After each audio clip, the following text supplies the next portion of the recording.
Hello students, welcome to this video. अर्धवार्षिक परीक्षा 2023-24 के लिए हम आपके लिए इंपॉर्टेंट क्वेश्चन तैयार करवा रहे हैं, आपकी परीक्षा की तैयारी करवा रहे हैं ना। तो कक्षा 11वीं के हमने फिजिक्स के और हिंदी का जो व्याकरण का एक वीडियो है वो हम पहले ही अपलोड कर चुके हैं। हिंदी व्याकरण के 3 पार्ट अपलोड हुए हैं जो कि अलग अलग है ना, उसमें अलग अलग टॉपिक बताए गए हैं, अलग अलग आपको पूरा कंप्लीट करवा दिया गया है। अब हम देखेंगे आपकी जो बुक है यानी कि पद्य साहित्य हो गया, आपका काव्य खंड हो गया, इनसे जो भी सारे क्वेश्चंस बन रहे हैं ना अर्धवार्षिक के सिलेबस के आधार पर हैं, ये तो सबसे ज़्यादा इंपॉर्टेंट है ना। इससे बाहर आपको पढ़ने की आवश्यकता नहीं है। जो भी विद्यार्थी ये कंप्लीट कर लेता है बहुत ही अच्छे अंक अपनी परीक्षा में लाएगा, है ना, क्योंकि ये सिलेबस बेस्ड है ना। यानी कि 6 दिसंबर से आपकी परीक्षा है, उसके पहले आपका कितना कंप्लीट होना चाहिए उतना ही दिया गया है, कोई एक्स्ट्रा नहीं दिया गया है, उतने ही चैप्टर्स का दिया गया है ना। मैंने व्याकरण में भी उतना ही बताया है, जो जो आपका कंप्लीट होना चाहिए तो वही वही आएगा, बाहर का नहीं आएगा। तो आप विश्वास रखिए और पढ़िए। यहाँ पे देख सकते हैं पहला क्वेश्चन दिया गया है आपका, पद्य साहित्य से ये क्वेश्चन रहेगा। यहाँ पे देख सकते हैं भक्ति काल को हिंदी साहित्य का स्वर्ण युग क्यों कहा जाता है ना। आंसर रहेगा इसका, निम्नलिखित कारणों से भक्ति काल को हिंदी साहित्य का स्वर्ण युग कहा जाता है। तो यहाँ पे कुछ कारण दिए गए हैं जिनकी वजह से यहाँ पे हिंदी साहित्य का स्वर्ण युग किसे कहा जाता है, भक्ति काल को। ये कुछ 5 कारण यहाँ पे दिए गए हैं। यहाँ पे देख सकते हैं लोक मंगल तथा समन्वय की भावना, भक्ति भाव का प्राधान्य। देखिए अगर वो भक्ति काल है, जिस उसका नाम ही है भक्ति काल, यानी कि भक्ति वहाँ पे हो रही है तो वहाँ पे भक्ति भावना तो होगी ही, है ना, उसका प्राधान्य। स्वांत सुखाय काव्य साधना, साधना रही है ना, सुखीन साधना। भाव पक्ष एवं कला पक्ष का मणिकांचन योग रहा है। निराशा में आशा का स्वर्णिम प्रकाश है। तो ये बहुत ही ज़्यादा इंपॉर्टेंट क्वेश्चन है आपके सिलेबस के अकॉर्डिंग, है ना। तो इसे कंप्लीट कर लेंगे। इसके बाद देख सकते हैं निर्गुण धारा एवं सगुण धारा में अंतर स्पष्ट कीजिए। देखिए मोस्ट इंपॉर्टेंट क्वेश्चन है, कई बार परीक्षाओं में पूछा गया है ना। तो आपको बिल्कुल अपनी वार्षिक परीक्षा को देख करके चलना है कि उसमें भी ये आएगा। देखिए पक्के में आएगा आपका, है ना। अभी नहीं आएगा तो अगली बार आएगा, इसलिए कंप्लीट तो करना ही है ना। इसका पीडीएफ आपको कैसे मिलेगा मैं आपको वीडियो में बताऊंगा, तो आप बने रहिएगा। निर्गुण धारा के काव्य में निराकार ब्रह्मा की आराधना की गई है, जबकि सगुण धारा के काव्य में क्या किया गया है ना, उसमें साकार परमात्मा की भक्ति का अंकन किया गया है।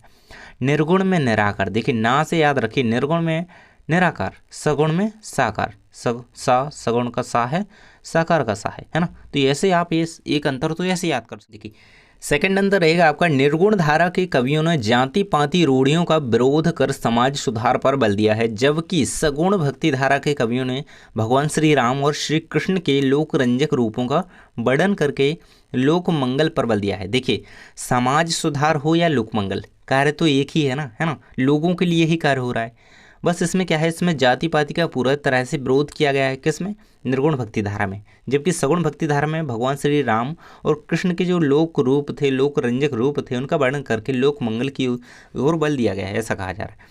अगला रहेगा आपका अंतर, इसमें थर्ड अंतर है आपका, निर्गुण धारा के काव्य में रहस्यवाद और मशनबी शैली को अपनाया गया है, जबकि सगुण धारा के काव्य में समन्वय एवं सौंदर्य अंकन की प्रधानता है ना। अंतर रहेगा आपका। इसके बाद देख सकते हैं अगला क्वेश्चन है आपका, नई कविता की विशेषताएं लिखिए। देखिए नई कविता जो जीवन के हर क्षण को सत्य ठहराती है ना, इसकी एक विशेषता है कि ये जीवन के हर क्षण को सत्य ठहराती है। नई कविता लघु मानवत्व को स्वीकार करती है। नई कविता में जीवन मूल्यों को की पुनः परीक्षा की गई है। तो ये आपके इनमें इनकी जो है 3 विशेषताएं रहेंगी नई कविता की, याद रखिएगा। इसके बाद देख सकते हैं छायावाद की 4 विशेषताएं तथा प्रमुख छायावादी कवियों के नाम लिखिए। देखिए तो प्रमुख छायावादी कवियों के नाम आपको याद रखना है, प्रसाद पंत, निराला वर्मा, है ना, निराला वर्मा, और डॉक्टर नरेंद्र हो गए आपके, और राम कुमार वर्मा, है ना, जयशंकर प्रसाद, महादेवी वर्मा, सुमित्रानंदन पंत, सूर्यकांत त्रिपाठी निराला, डॉक्टर नगेंद्र और राम कुमार वर्मा। तो ये आप याद रख सकते हैं। जैसे आपको याद रखना है तो 3-4 याद रखिएगा, विशेषकर जयशंकर प्रसाद हो गया आपको, प्रसाद पंत निराला वर्मा, प्रसाद पंत निराला वर्मा, बस ये याद रखिए। छायावादी कवि आपके ये आपके कंप्लीट रहेंगे। इसके बाद देख सकते हैं छायावाद की प्रमुख विशेषताएं दी गई हैं, यहाँ पे 4 विशेषताएं हैं। सौंदर्य तथा प्रणय भावनाओं का प्राधान्य रहा है छायावाद में। भाषा में लाक्षणिकता तथा वक्रता की प्रमुखता।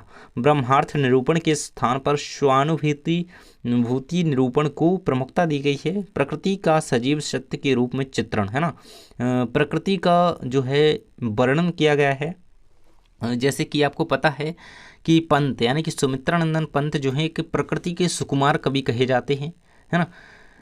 तो इनकी अकॉर्डिंग भी आप याद रख सकते हैं कि प्रकृति का सजीव सत्य के रूप में चित्रण तथा प्रकृति पर कवि द्वारा अपने भावों का आरोपण, है ना। तो यहाँ पे इनकी रचनाएं जो है प्रकृति से रिलेट करती हैं ज़्यादातर, है ना, इसलिए इन्हें प्रकृति का सुकुमार कवि कहा जाता है, सुमित्रा नंदन पंत को, है ना। ये भी याद रखिएगा, पॉइंट में बन सकता है आपका, है ना। ये रहेंगे अंतर। इसके बाद देख सकते हैं आपके जो पद साहित्य के क्वेश्चन थे वो कंप्लीट हो चुके हैं। इसके बाद जो काव्यखंड के आपके क्वेश्चंस बनते हैं ना, तो यहाँ पे देख सकते हैं काव्यखंड का जो पहला क्वेश्चन बनेगा आपका फर्स्ट चैप्टर से, ये कबीरदास जी का जो चैप्टर है, मानव शरीर का निर्माण किन पंच तत्वों, है ना, पंच प्राणियों या तत्वों के स्वरूप क्यों ना भिन्न भिन्न हो तत्वों से हुआ है ना। तो मानव शरीर का देखिए ये क्वेश्चन ऐसे है कि मानव शरीर का निर्माण किन पंच तत्वों से हुआ है ना, किन 5 तत्वों से हुआ है। देखिए आपकी त्रैमासिक में ये क्वेश्चन आया भी था, है ना, इसलिए मैं आपको बता रहा हूँ कि आपकी वार्षिक में जरूर ही आएगा, क्योंकि इस चैप्टर से यही क्वेश्चन मोस्टली इंपॉर्टेंट है। अग्नि जल वायु धरती आकाश इत्यादि 5 तत्वों से मानव शरीर का निर्माण हुआ है ना। तो अग्नि जल वायु धरती आकाश, है ना। कई लोग यहाँ पे मैंने बच्चों की कॉपियाँ देखी हैं कि वो क्या यहाँ पे आंसर लिखते हैं कि मानव शरीर का निर्माण किन पंच तत्वों, पता है वो क्या लिखते हैं, शरीर के अंगों के नाम लिखने लग जाते हैं। तो ये आपका बिल्कुल गलत माना जाएगा, क्योंकि यहाँ पे ये वो पंच तत्व हैं जिनसे मानव शरीर का निर्माण हुआ है, आंसर रहेगा। इसके बाद देख सकते हैं मीराबाई भगवान श्री कृष्ण की उपासना किस रूप में करती हैं, वह रूप कैसा है ना। तो ये मोस्टली क्वेश्चन है कि यही क्वेश्चन इस चैप्टर से आता है। तो याद रखिएगा मीरा ने सदैव अपने आराध्य श्री कृष्ण को अपना पति स्वीकार कर किया है। देखिए तो ये आपको याद रखना है इतना कि वो दाम्पत्य भाव की भक्ति करती थी भगवान श्री कृष्ण के प्रति, कौन, मीराबाई, है ना। तो पति मान करके वो क्या करती हैं, उनकी आराधना करती हैं। तो इतना सा याद रखिए आप, फिर तो उसमें बना करके थोड़ा लिख सकते हैं। तो पूरा पढ़ लेते हैं। यहाँ पे उन्होंने कृष्ण की उपासना उसी दाम्पत्य भाव से की है, किस रूप में की है, पति के रूप में की है ना। मीरा कृष्ण के सगुण रूप की उपासना करते हुए कहती हैं कि श्री कृष्ण उनके सब कुछ हैं, श्री कृष्ण के अतिरिक्त अन्य किसी से भी उनका कोई रिश्ता नाता नहीं है। मीरा के अनुसार कृष्ण गिरिराज पर्वत को धारण करने वाले एवं सिर पर मोर मुकुट पहनने वाले हैं। उनका यह रूप अत्यंत मनोरम एवं उन्हें अत्यधिक प्रिय है। तो ये सारा आपको यहाँ पे लिखने की आवश्यकता कुछ नहीं है। यहाँ पे आप केवल लिखेंगे कितना कि मीरा भगवान कृष्ण की उपासना अपने पति के रूप में करती हैं, है ना, इतना आप लिख सकते हैं। या फिर लिख सकते हैं कि दाम्पत्य भाव के साथ करती हैं मीरा भगवान श्री कृष्ण की उपासना, ये भी चल जाएगा, है ना। तो अगला क्वेश्चन रहेगा आपका, चंपा ने ऐसा क्यों कहा है कि कलकत्ता पर वज्र गिरे, है ना, वज्र गिरे, है ना। यह इसका आंसर रहेगा यहाँ पे, वास्तव में चंपा के बाल मन में, है ना, चंपा जो है वो उतनी, यानी कि वो पढ़ी लिखी तो है ही नहीं, इसलिए उससे उतना उसकी जो चंचलता है वो उसमें भरी हुई है, उससे उतना ज्ञान नहीं है अभी। किसी प्रकार यह बात घर कर गई थी कि लोग पढ़ लिखकर धन कमाने के उद्देश्य से अपने घर एवं परियोजनों से बहुत दूर महानगरों की ओर चले जाते हैं। जैसे कि एक महानगर क्या हो गया, कलकत्ता हो गया। तो लोग जो हैं वो पढ़ लिख करके अपने घरों से घर छोड़ करके बाहर चले जाते हैं। जैसे कि अभी के समय में लोग दिल्ली जा रहे हैं, है ना, तो अपने शहर जाते हैं, मतलब शहर जाते हैं जहाँ पे वो कमा सकें। तो ऐसे चले जाते हैं परिजनों को छोड़ करके। तो चंपा यही समझती है कि घर वालों को छोड़ करके चले जाते हैं ना, जिससे कि घर वालों को अत्यधिक परेशानी होती है, इससे घर टूट जाते हैं। चंपा सोचती है कि कभी उसे पढ़ने के लिए क्यों कह रहे हैं ना, कभी उसे पढ़ने के लिए बार बार कहते हैं ना। ये आपका वही पाठ है, चंपा काले काले अक्षर नहीं चिन्हती है ना, वही है। उसे आशंका है कि यदि उसका पति भी उसे घर छोड़कर अकेला कलकत्ता चला गया तो वह यदा कदा ही वापस लौटेगा, वह ऐसा कभी नहीं होने देगी और अपने पति को सदैव अपने साथ ही रखेगी। अतः क्रोध में बड़बड़ाते हुए यह तथा अनिष्ट की आशंका में वह कलकत्ता पर वज्रपात होने की बात कहती है ना, यानी कि कलकत्ता ही नष्ट हो जाएगा तो वहाँ पर जाएगा कौन, इसीलिए वो कहती है कि फिर कोई घर बार लोगों को छोड़कर भी नहीं जाएगा, है ना। तो ये ऐसे ही वो कहती है कि कलकत्ता पर वज्र गिरे, है ना। तो कोई भी अपनी पत्नी को घर पर छोड़कर उसकी ओर पलायन नहीं करेगा, इसकी ओर, कलकत्ता की ओर या शहर की ओर, ऐसा कहा जा रहा है। इसके बाद देख सकते हैं मायके आई बहन के लिए कवि ने परिताप का घर क्यों कहा है ना, घर को परिताप का घर क्यों कहा है। यहाँ पर रहेगा कुल की कवि की कुल 4 बहनें हैं। इनमें से एक विवाहिता है। कवि सोच रहा है कि सावन के महीने में उसकी विवाहिता बहन अपने माता पिता के घर यानी कि मायके में अपने परिजनों से मिलने आई होगी। वह अपने माता पिता एवं भाई बहनों की कुशल क्षेम जानना चाहती होगी। उसने उनसे अपने दुख दर्द एवं राजी खुशी साझा करना चाहती होगी, किंतु घर पर जब उसे सब परिजनों के बीच उसका पांचवा भाई यानी कि भवानी, जो कि कवि हैं, नहीं दिखा होगा और उसे जब यह पता चला होगा कि उसका प्रिय भाई कारावास में कैद है ना, कारावास में कैद है, तो उसके दिल पर क्या बीती होगी, उसे कितना दुख पहुंचा होगा। ऐसी स्थिति में उसे अपना मायका सुखी खुशी प्राप्त करने का स्थान नहीं अपितु परिताप अर्थात दुखों का घर लगा होगा, है ना। तो परिताप बोले तो दुख, है ना, दुखों का घर लगा होगा, क्योंकि उसका बड़ा भाई यहाँ पे नहीं है, उसका प्रिय भाई नहीं है, वो कारावास में कैद है, तो उसे एक प्रकार से सुख का नहीं बल्कि परिताप का घर लगा हुआ, ऐसा कभी कहते हैं। अगला क्वेश्चन है आपका, चंपा को किस बात पर अचरज होता है और क्यों, है ना। मोस्टली क्वेश्चन है। निरंतर चंपा वर्णों को भी नहीं पहचानती, है ना। तो पाठ का नाम ही है कि चंपा काले काले अक्षर नहीं चीनती है, तो यहाँ पर रहेगा निरंतर निरस्तर, है ना, निरस्तर चंपा वर्णों को भी नहीं पहचानती।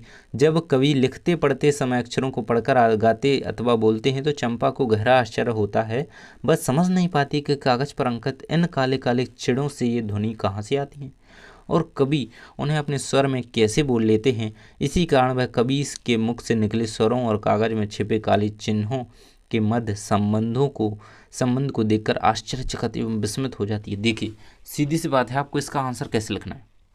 देखिए चंपा पढ़ी लिखी नहीं है ना, वह नहीं जानती है कि वो क्या है, उसे वह केवल काले काले अक्षर दिखाई देते हैं ना, उसे वह केवल काले काले अक्षर दिखाई देते हैं, उसे कुछ पता नहीं चलता कि ये है क्या, है ना। तो वो ये सोचती है जब कभी उसे पढ़ते हैं, कभी उसे पढ़ करके बोलते हैं या गाते हैं, तो वो सोचती है कि ये क्या बोलते हैं, मतलब ये ध्वनि कहाँ से आ जाती है, क्योंकि वो पहचानती नहीं कि ये है क्या, है ना, उसे वो काले काले अक्षर दिखाई देते हैं केवल, है ना। तो ये इसका आंसर रहेगा। इसके बाद देख सकते हैं आगे आपका क्वेश्चन दिया गया है, 10वें नंबर का क्वेश्चन है, अपना घर से क्या तात्पर्य है, इसे भूलने की बात क्यों कही गई है ना। अपने घर से क्या तात्पर्य है, इसे भूलने की बात क्यों कही गई है ना। यहाँ अपना घर से तात्पर्य है व्यक्तिगत मोह माया में लिप्त जीवन। देखिए अपने घर से तात्पर्य क्या है, व्यक्तिगत मोह माया में लिप्त जीवन। देखिए पॉइंट वाइज याद रखिएगा, आपके ऑब्जेक्टिव में भी इस प्रकार से बन सकते हैं, तो हर एक प्रकार से क्वेश्चन को देखना है। एक ऐसा सांसारिक जीवन जिसमें परिजन नाते रिश्तेदार इष्ट मित्र सभी मौजूद होते हैं, इन सभी के बीच रहकर मोह माया एवं राग अनुराग की उत्पत्ति भी स्वाभाविक ही है। कवित्री इसी मोह माया एवं अपने पराये के आकर्षण जाल को तोड़ने की बात करती हैं, क्योंकि यदि व्यक्ति को ईश्वर को पाना है तो उसे जीवन का त्याग करना ही होगा। ईश्वर भक्ति में सबसे बड़ी बाधा यही अपना घर है ना, अपना घर है। कवित्री के अनुसार अपने घर को छोड़कर ही ईश्वर के घर में पहला पग रखा जा सकता है ना। त्याग तो करना पड़ेगा यदि ईश्वर की प्राप्ति करनी है, और भक्ति भाव से उनकी आराधना करके उसे प्राप्त किया जा सकता है। इसी कारण कवित्री ने सांसारिक अपने घर को छोड़ने की बात कही है ना। तो ये सीधी बात है, यदि आप ईश्वर की प्राप्ति करना चाहते हैं तो उसमें एक सबसे बड़ी बाधा क्या है, अपना घर, है ना। वो अपना घर जिसने त्याग दिया और ईश्वर की ओर बढ़ गया, तो वो उसका पहला पग होगा किसकी ओर, ईश्वर के घर की ओर, तो वो फिर उसको पा सकता है आराधना भक्ति भाव के माध्यम से। तो ऐसा कहाँ यहाँ पे कहा जा रहा है। इसके बाद अगला क्वेश्चन है आपका, सबसे खतरनाक शब्द। देखिए सबसे खतरनाक ये आपका चैप्टर ही है 10वें नंबर का, यानी कि लास्ट ही है ना अभी के सिलेबस के अकॉर्डिंग, हाँ लास्ट ही है शायद, है ना, पास का चैप्टर है। शब्द के बार बार दोहराए जाने से कविता में क्या असर पैदा हुआ है। देखिए उस कविता का नाम ही है सबसे खतरनाक, इस शब्द बार बार इसमें रिपीट हुआ है, तो शब्द का बारंबार दोहराव वास्तव में इस कविता का सबसे बड़ा काव्य सौंदर्य है। इस वाक्यांश की पुनरावृत्ति पाठक के मन मस्तिष्क पर गहरा प्रभाव डालती है। वह पाठक के अंदर एक जिज्ञासा उत्पन्न करती है कि कविता में आगे क्या कहा गया है। साथ ही वह सामाजिक विद्रूपताओं के विरुद्ध आम मनुष्य की प्रतिक्रिया विहीन व्यवहार से उत्पन्न खतरनाक परिस्थितियों की भयावहताओं को उजागर करती है। यह वाक्यांश पाठक को विचार करने पर बाध्य करता है और उस विभीषिका की ओर संकेत करता है, यानी कि वो सस्पेंस क्रिएट करता है प्रकार से वो सबसे खतरनाक लिख देते हैं जब कभी, है ना, जो समाज को मृत प्राय कर रही है। इसके बार बार प्रयोग से कविता में कथ्य प्रभावशाली ढंग से संप्रेषित हुआ है ना। तो एक प्रकार से आगे पढ़ने के लिए बाध्य कर देती है वो, है ना, ये जो लाइन है कवि की, सबसे खतरनाक, है ना। तो कुछ इस प्रकार से इसका जो है आंसर रहेगा। इसके बाद देख सकते हैं आपका गद्य साहित्य के क्वेश्चन यहाँ से स्टार्ट होंगे, जिन्हें कि हम अगले वीडियो में डिस्कस करेंगे। इसके बाद गद्य खंड के आपके जो भी चैप्टर हैं, नमक का दारोगा हो गए, जो भी सारे चैप्टर हैं उन सभी को देखेंगे, है ना। सारे के सारे क्वेश्चंस उनके कंप्लीट करेंगे जितने भी उसके चैप्टर आने हैं, है ना। आपका वो बितान वाला भाग भी हो गया, है ना। तो वो सारे जो चैप्टर आपके रह गए हैं वो हम अगले पार्ट में आपका कंप्लीट करेंगे, है ना। तो ये हमारा पहला पार्ट था इसका, है ना। वैसे तो हम हिंदी का part first second third complete कर चुके हैं आपके अर्धवार्षिक के अकॉर्डिंग, क्योंकि हमने उसमें क्या आपको बताया था, आपकी जो है व्याकरण वहाँ पे कंप्लीट करवा दी गई सिलेबस के अकॉर्डिंग, उससे बाहर कुछ नहीं जाएगा। बस वो एक वीडियो जा करके देख लेना। सिलेबस से जितने भी यानी कि व्याकरण से जितने भी आपके क्वेश्चन बनेंगे सारे के सारे उसमें कवर करा दिए गए, विथ आंसर बताया है, जाकर के देख लीजिएगा। यहाँ पर प्लेलिस्ट पे चेक कर सकते हैं आप चैनल पे, है ना। तो वहाँ पे आपको सारे के सारे वीडियोस मिल जाएंगे। इसी प्रकार से हमने इंग्लिश के वीडियो बना दिए हैं, है ना, ऐसी फिजिक्स के। तो इसी प्रकार से हम सारे सब्जेक्ट्स के वीडियो कंप्लीट कर चुके हैं, है ना। जो भी रह गए हैं बाकी वो सारे कंप्लीट हो जाएंगे। आप तैयारी करते रहिए और याद कीजिए क्वेश्चन, और कमेंट बॉक्स में ज़रूर बताएं कि आपको किस सब्जेक्ट के, है ना, आपको कैसी दिक्कत आ रही है, कैसे क्वेश्चंस चाहिए, है ना, तो वो बताइए। ऑब्जेक्टिव टाइप क्वेश्चन चाहिए तो कमेंट बॉक्स में बताएं, तो मैं जल्द ही वीडियो लाऊंगा। और अगले सब्जेक्ट का नाम भी कमेंट में बताएं कि आपको किस सब्जेक्ट के क्वेश्चंस चाहिए, है ना, इंपॉर्टेंट। थैंक्स फॉर वॉचिंग, मिलते हैं अगले वीडियो में। All the best.